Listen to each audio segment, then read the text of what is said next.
You're listening to the Embrace Family Recovery Podcast, a place for real conversations with people who love someone with the disease of addiction. Now here is your host, Margaret Swift Thompson.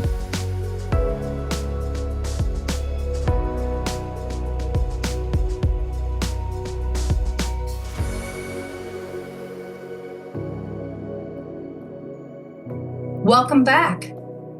In this heartfelt episode of the Embrace Family Recovery Podcast, Jason Lennox continues his story and opens up about the turning point in his recovery journey, the day his family staged an intervention. What began in resistance transformed into a powerful path of healing, accountability, and deep self-discovery. Jason shares the impact of treatment, the emotional weight of feeling unworthy, and how his grandmother's unwavering love and fear of returning to jail became anchors in his fight for change.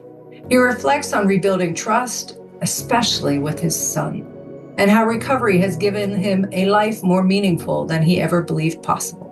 This is a story about family, second chances, and the incredible strength it takes to believe in yourself again. The Embrace Family Recovery Podcast.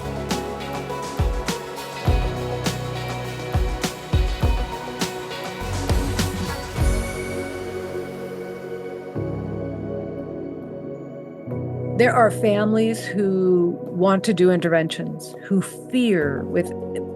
First of all, I want to acknowledge what you've been through, and your story is, and this is, I'm sure, just the glimmer of half of it, if that, is hard for a family member to hear. The level of suffering, and yet the level of self-destruction, and the level of wanting to give up life before being able to see there could be a solution or a difference.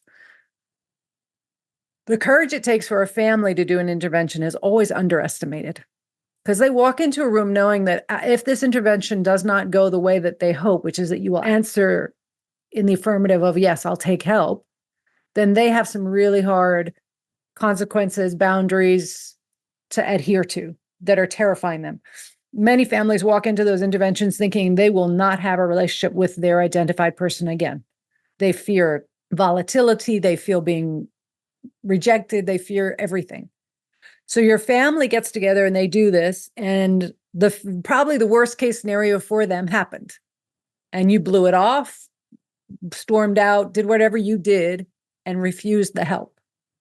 They then had to implement whatever boundaries they had established or consequences, which were probably hard for them, though maybe they'd already been doing some of them beforehand. What I think is the most hopeful thing you're sharing in this story, Jason, is that families need to hear that the seed was planted, even though it took a lot of scary stuff to get to the point that you got to when you called your mom and said, "Who was it that did that? I'm ready." That I hope any family member who has done an intervention or considers doing an intervention knows that as much as you want it to go a certain way, it may not, but do not ever underestimate the seed that might have been planted, that their loved one will finally go at some point, wait a minute, there was a hand for me to take if I wanted help. I want help now. So I'm glad that you said to your mom, "Who was that? I'm willing to be honest."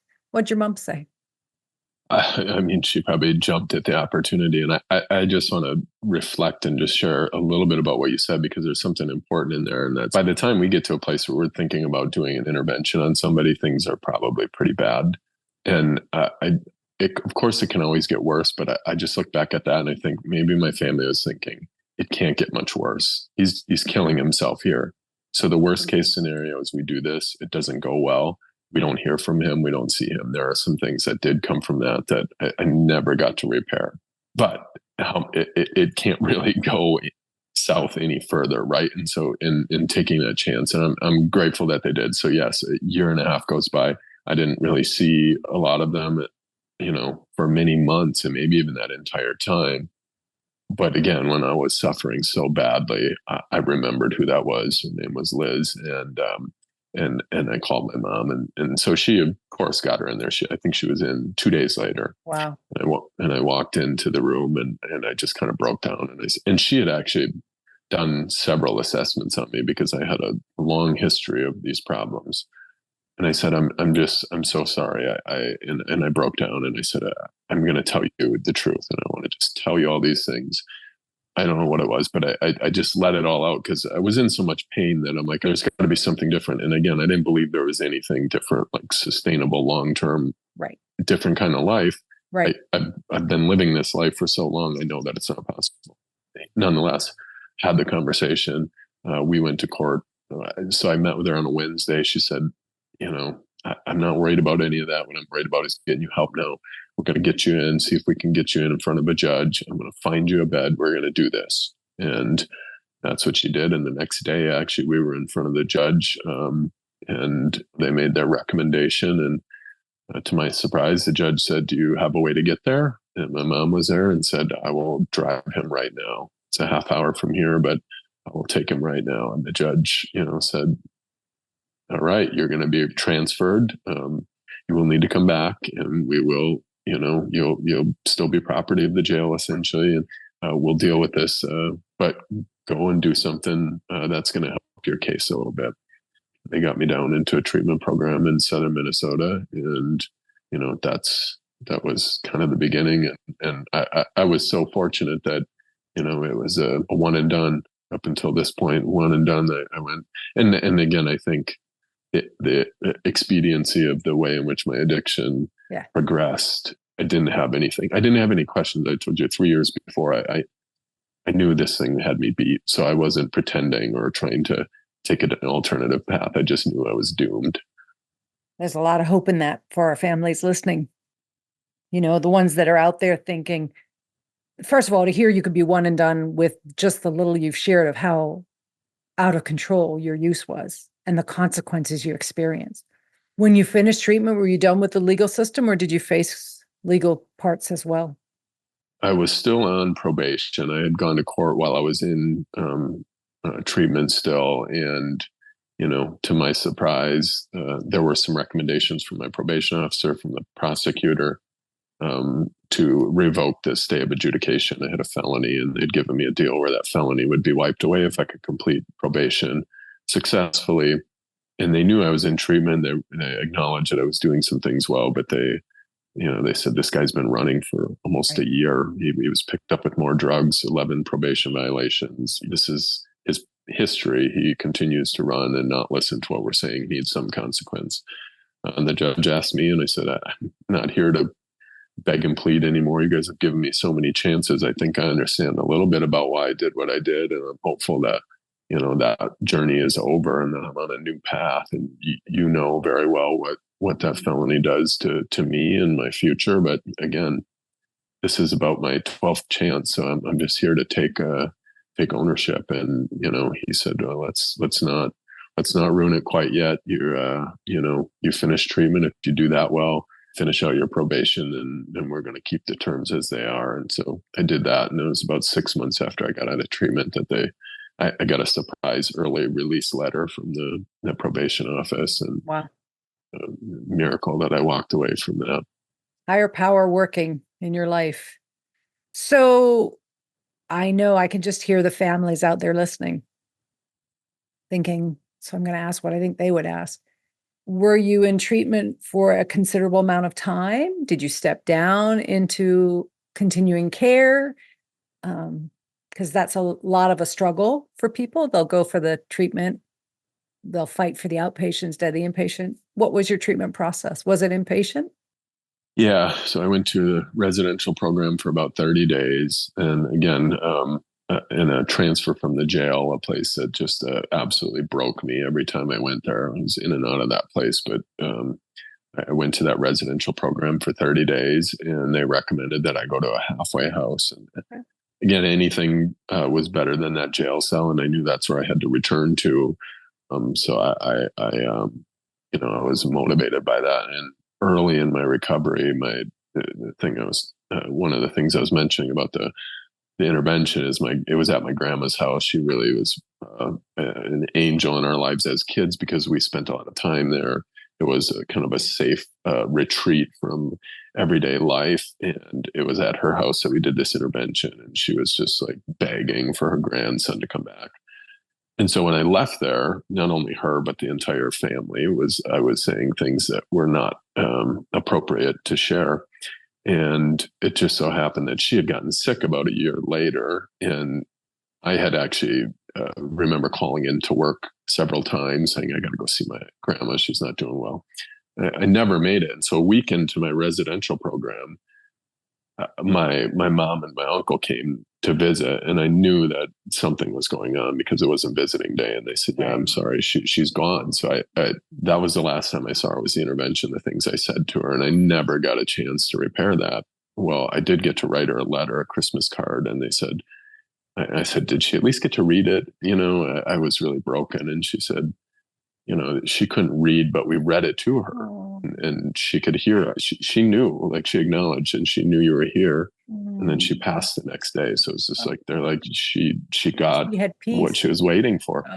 And so that moment, coupled with this whole jail thing, is like, I can't go back to that place. It created a path, and I'm like, I got to do everything I can to try to get this right. Like, I'm all in, and I don't know what that looks like because I still don't believe it's possible for me, but I'm just going all in to see what happens in the next 6 months. And so they said, go to a halfway house. I went to one, and then I went to a second one, and I was in those for 5 months. So I was in treatment for 6 months. Again, some of those extenuating circumstances. And I once I caught a little bit of that in the treatment program, the gratitude I felt walking in there, realizing that for the first time I was in space with people who just wanted me to get better for no other reason than they wanted me to get better, created some gratitude. And I listened to the other people. I mean, It was important to see the other families, to see the other people I was with that had been there for longer than me, because I couldn't believe it for myself, but I could look at these people, I could listen to them, and I could hear the conviction. And I knew they were telling the truth, that there was a different life. So it just kept me around long enough to be curious enough to keep learning.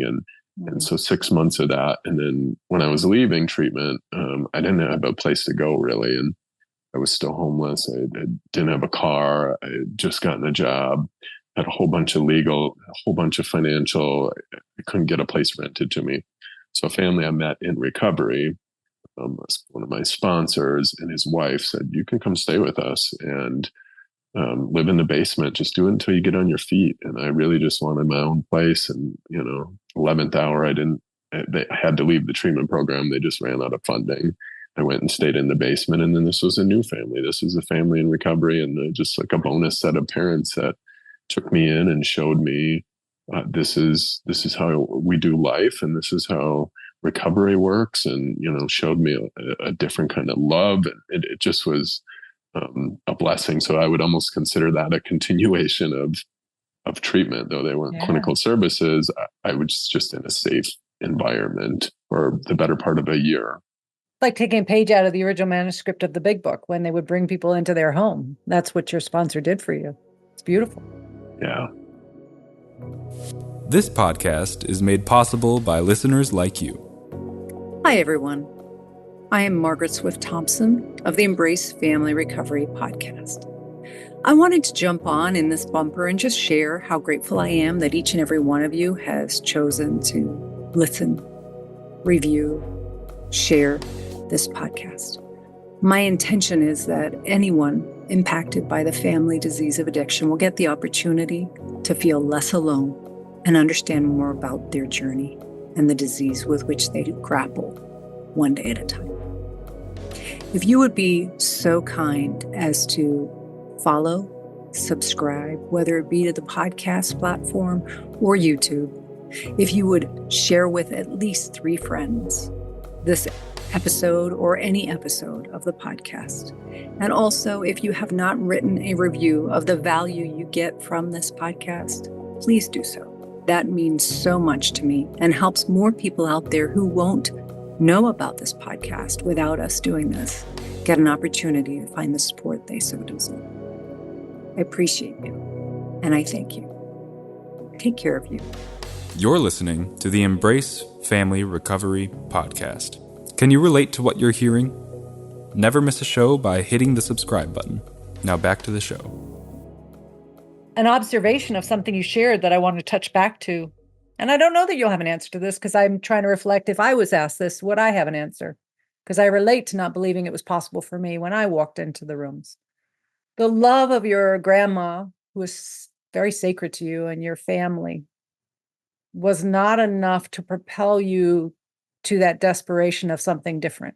But the fear of being in that jail cell was enough to propel you into doing something different. Do you think that's a core belief around the whole concept of love and am I worthy?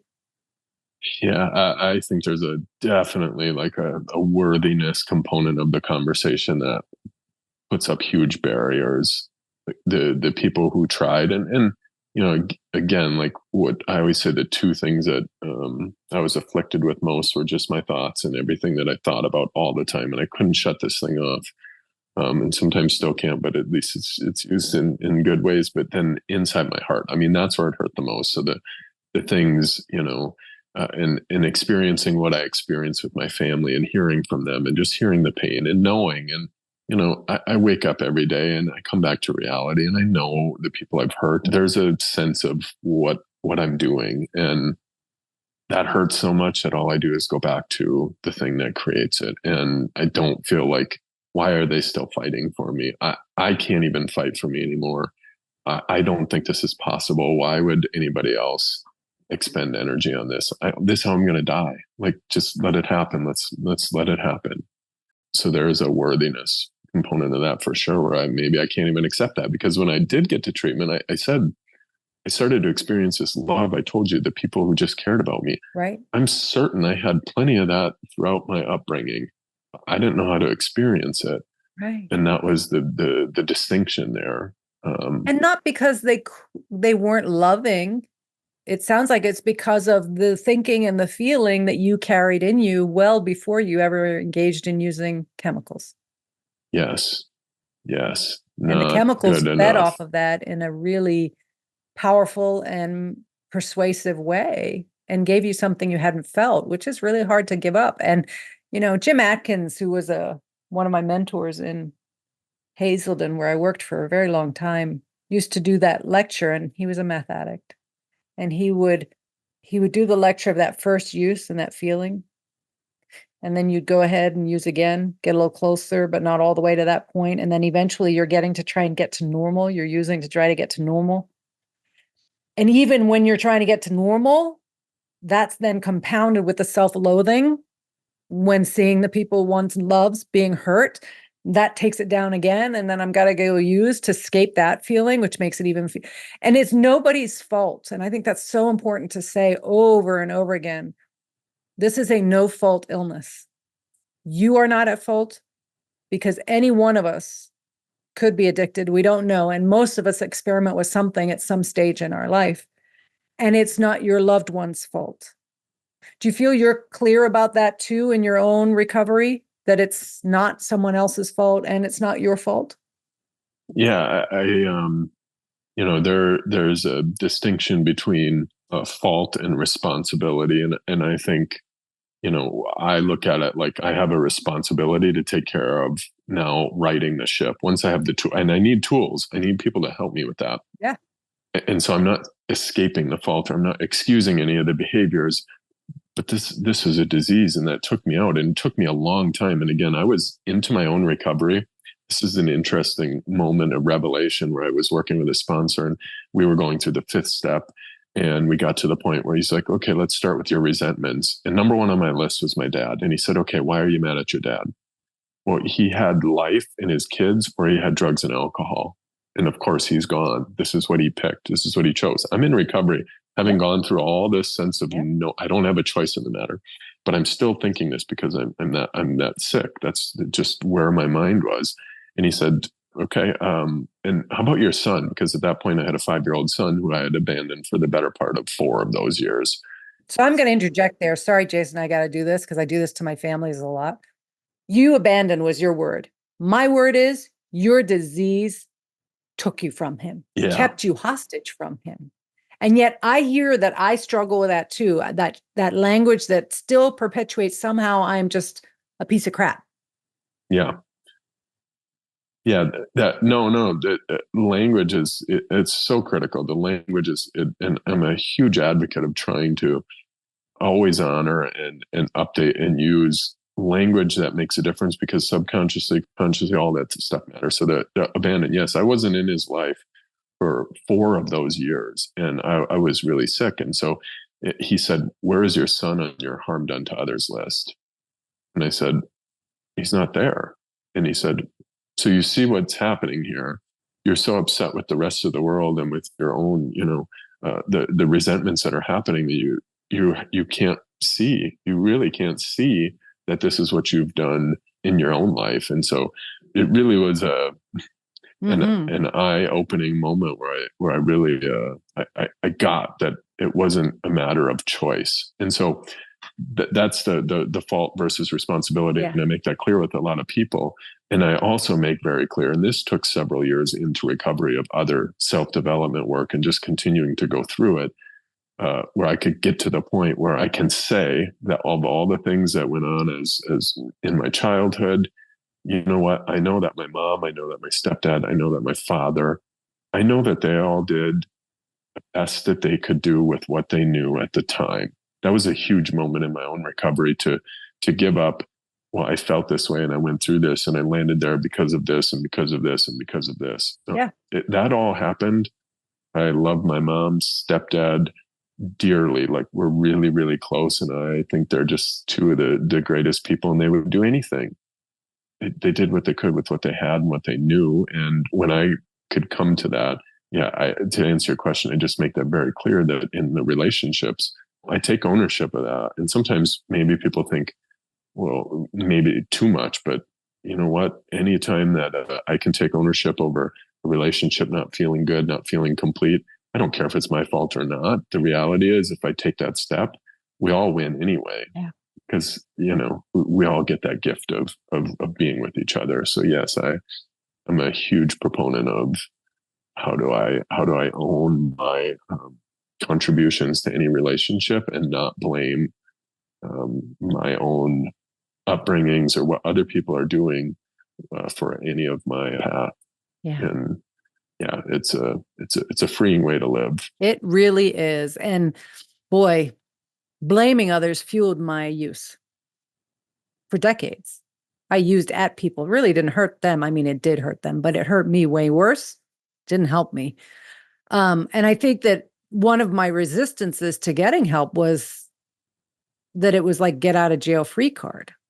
Like all the bad stuff I did could be blamed on the disease. And like you, one of the pivotal pieces of embracing recovery is that this is the only progressive, chronic, and potentially fatal illness that does have the requirement in recovery that we make restitution, amends, and right the wrongs and harms that were done in our history of our use. And I'm very grateful for that. I think that's a huge part of the program of recovery that is such a blessing to every one of us who has the privilege of finding it and working it, even though it is painful and none of us usually like the way we get to it. I'm grateful for that piece. So I hear that's very important to you as well. And the other thing that comes across really loud, Jason, is you afforded grace to yourself eventually and to your loved ones for sure. Do you forward think that your recovery and that awareness will help you when it comes to your child having grace for you and understanding why you were absent in those early years? Yeah, one of the interesting things is his mother, probably with the same level of protective just thought processes, didn't really ever mention any of that to him. And so, and I didn't know this until actually just when I launched the book. It's just over a year ago. I held this book party, and we had a really strained. It just was really hard to ever really fully establish an emotional, deeper connection. And I invite him to this book party, of course, and he actually was really excited. He's like, "Oh, my dad wrote a book and he wanted to read it." And she's like, I don't know if I want him to read it." And I said, "Well, why? There's we could just explain to him, like, this is what can happen with drugs and alcohol." And And she said, well, he doesn't really know that that's why you weren't Wow. around. And, he's 18 at the point. Ah, And he does. I'm like, well, it's inevitable at this point. It's unavoidable. So let's just have the conversation. So he comes to the book party, and he was only going to be able to stay for an hour. He had to go to church. He stays for the whole dang thing. He's there by the end, and I'm just like, what? And he comes up to me at the end, and he gives me this hug, no. and just tells me that how proud he is. But then he really loses it, and he just like is violently crying. And again, this is like a stone face. He's not gonna you're not gonna see those emotions. And he couldn't let go, and I actually couldn't let go of him. And we did that for minutes. And it occurred to me then that yes, because he read the story, because he started to make sense of what was actually happening. That there was a level of grace there, and an appreciation, and just a whole something I thought would never happen. And then I'm like, all these hours and all this time and all the dollars spent to release this book, if nothing else ever came of it, that was worth it. That's a beautiful thing. That moment, right? And so, I think that's the beautiful thing about telling our stories and helping people understand that we want to do things. We want to be better people, and we want to do the right things. We suffer. We go through these things. It just creates a level of understanding, I think, and relatedness for anyone. Absolutely. And it demonstrates that when we have an instinct to keep the secret from our children, though out of absolutely no malintent, your son's mother really looked out for your relationship with your son, trying to protect him from knowing the ugly truth at the time, that he had an understanding in his bones, in his skin, in his body that something wasn't okay, and would make up his own story of the answer. Now he knows the reason, and that it had nothing to do with him, because most children think somehow it's their fault that they don't have a close relationship to that parent, which I'm sure runs back to your own feelings around your dad. Yeah, 100%. It was same thing, same story, kind of played out again. And, I'm just grateful that it didn't end in the same way, because, that's a much different story when that you don't have that opportunity, though.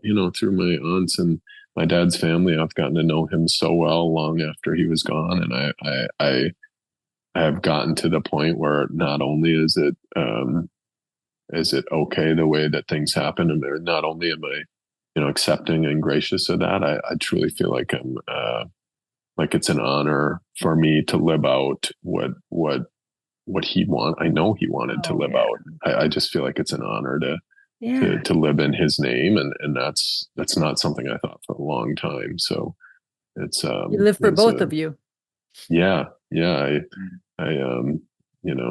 just get to do for him. It gave me twice the energy. I have him in me and me, and so it and really is beautiful. That he didn't not choose you or love you. It's the disease had the power over him that he couldn't fight against or find a way. And you came very close to the same end and have been spared. And through your tenacity and exposure to recovery and your willingness, albeit slowly, to surrender and believe something different could happen, you've been given, through your hard work and all of these gifts of people around you, a life beyond your dreams, I'm guessing.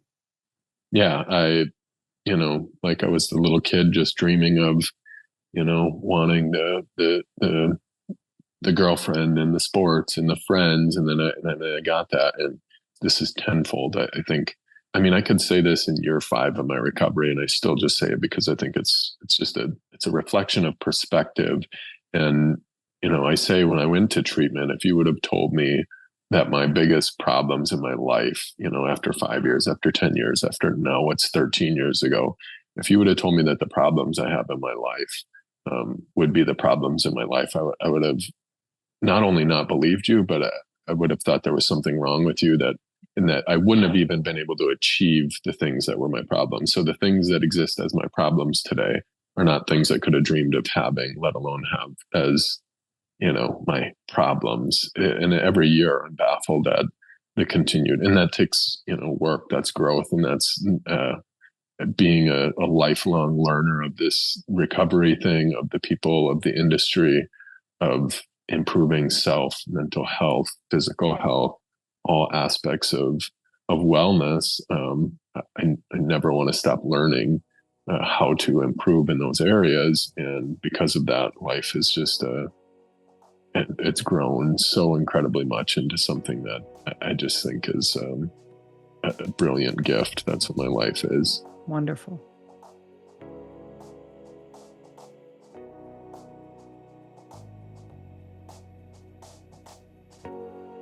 Come back next week, where Jason Lennox, the author of A Perfect Tragedy, opens up about turning his rock bottom into a message of hope.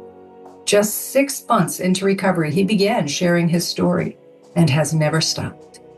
Jason gets real about the emotional weight of addiction, the myths that hold people back, and the power of community in healing. This is more than a story. It's a lifeline. Come back and see us next week. I want to thank my guest for their courage and vulnerability in sharing parts of their story. Please find resources on my website, embracefamilyrecovery.com. This is Margaret Swift Thompson. Until next time, please take care of you